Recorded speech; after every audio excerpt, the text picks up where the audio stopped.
one question.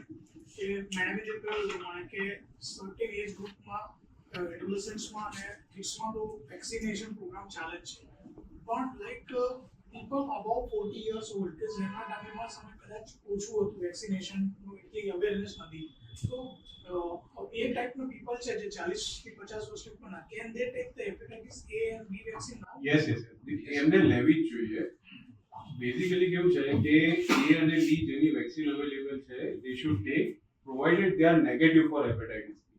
જે લોકો positive હોય એમને વેક્સિન કોઈ કામ નહીં કરે, પણ they should be negative. એટલે પહેલા નેગેટિવ ચેક કરાવી લેવું HbA1c ELISA ટેસ્ટ અને એના પછી વેક્સિન.